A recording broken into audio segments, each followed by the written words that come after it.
Bah alors Michel, Halloween, ça s'est bien passé? Oh oui, la récolte a été bonne. La récolte? Comment ça? Bah, les bons becs. Vous êtes allé sonner aux portes pour des bonbons? Vous savez qu'à votre âge, ça devient carrément flippant là en fait. Ah non mais attendez, j'ai mis au point une stratégie infaillible. Ouais, ça m'étonne pas, c'est marrant. Enfin bref, on en parlera après. Bonjour à tous et bienvenue dans Fort Accord, votre analyse d'après-film en compagnie de Michel, le spécialiste technique de l'émission et fan de bonbons. Bonjour Michel. Bonjour Michel, une plage rocailleuse, une doublure affreuse, rien ne m'échappe. Et cette semaine Michel, on part en guerre avec Wonder Woman. Ouais, je lui file un rencard quand elle veut. Vous diriez que vous êtes spécimen typique de votre sexe? Ah ça oui, ouais, c'est un spécimen le Michel. Typique c'est autre chose. En effet, personne ne m'arrive à la cheville. Et personne ne veut d'ailleurs. Enfin bref, regardez cette scène du début du film. Face à la réalité, faire le bon choix est plus compliqué qu'on ne le pense. Pause. Donc nous sommes au Louvre en France. Ah, il y a un problème sur la plaque d'immatriculation, non? Exactement Michel, elle n'est pas aux nouvelles normes. En gros, il manque le numéro du département. Ah bien vu ça. En tout cas c'est un joli clin d'œil à la Justice League. Pourquoi? Bah le JL juste là, la JL Justice League. Ah ouais, je l'avais même pas capté. Passons maintenant à cet extrait, écoutez. Tout ça, c'est grâce à vous. C'est grâce à nous.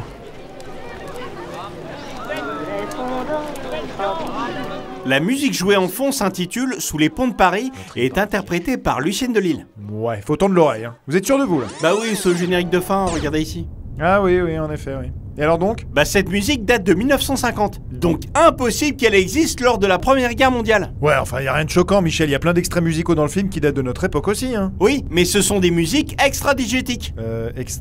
Quoi? En gros, elles font pas partie intégrante du film. Elles servent juste à habiller les images et l'action, alors qu'une musique diégétique existe dans l'histoire. Les personnages l'entendent, vous pigez? Ouais, vite fait. Je parle pas chinois pourtant. Bon, par exemple, cette autre musique-là. Ouais. Elle date de 1939. Et pourtant, dans l'extrait, on peut voir que c'est un des acteurs qui la joue et chante. Regardez.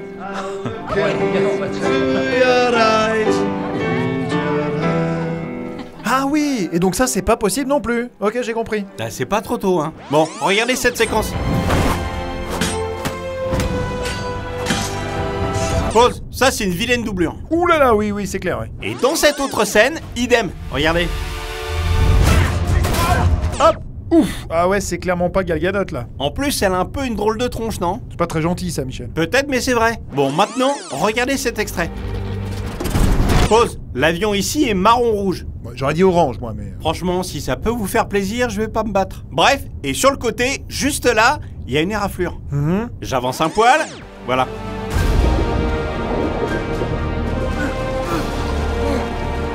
Tac! L'avion est devenu jaune. Ah oui, bizarre. Et l'éraflure a disparu? En effet, Michel. D'ailleurs, pendant que j'y suis, on peut voir ici que l'appareil porte le numéro 17. D'accord. Mais si on regarde le moment où Chris Pine vole l'avion...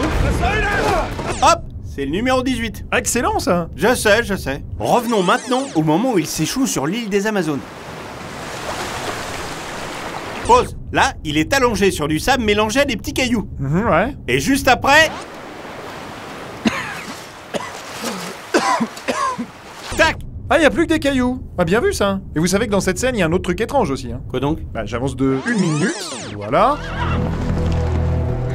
Pause. Au loin, il y a un destroyer et il fait carrément la gueule. Bah ouais, alors? Bah, juste avant, il naviguait très bien et là, il est en train de sombrer. Donc, je me demande juste comment des Amazones armées de flèches et d'épées ont fait pour le détruire. Ah ouais, c'est pas con ça. J'y avais pas pensé. C'est bien trouvé, Michel. Bon, passons à cette séquence.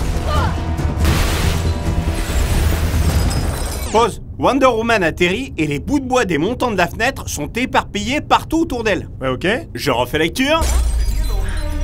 Et hop, ils n'y sont plus. Ah ouais, les mecs ont le temps de passer un petit coup de balai avant le combat, quoi. Bah ils auraient pu virer le verre aussi. Ça fait désordre là. Bon, maintenant, on va parler de l'équipement de la dame. Et notamment de son lasso. Regardez.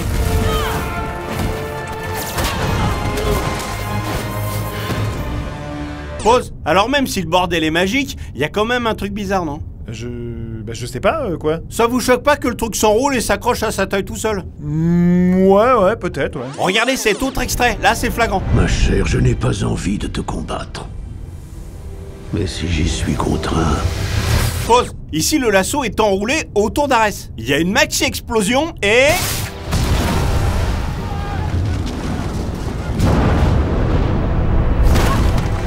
Hop, le voilà bien à sa place, à la taille de Diana. Oui, bah en effet c'est étrange, mais après il est magique, donc peut-être que c'est normal, non? Ou peut-être que c'est un faux raccord aussi. Enfin bref, passons à son manteau. À son manteau? Oui, celui qu'elle porte là, et qu'elle abandonne juste après dans la tranchée pour aller sur le champ de bataille. Regardez. Diana!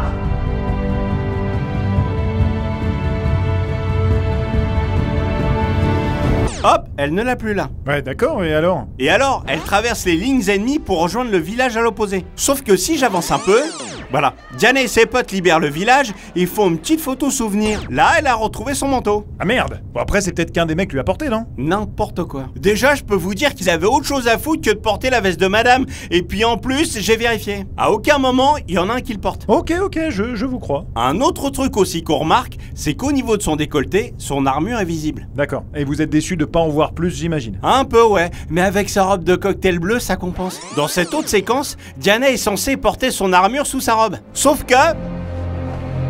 Hop, vous voyez, là c'est impossible. Ah bah oui, au niveau du décolleté donc. Oui, en effet, l'armure devrait être visible au moins à cet endroit. C'est ça. Et il y a un autre truc qui m'intrigue, sans vouloir passer pour un gros vicelard. Oh, vous en faites pas pour ça, Michel, c'est déjà trop tard, donc allez-y. Bref, juste...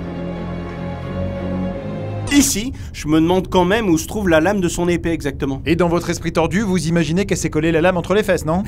Désolé hein, mais ma question est légitime. Ça porte à confusion tout de même. Enfin en tout cas, si je fais pause...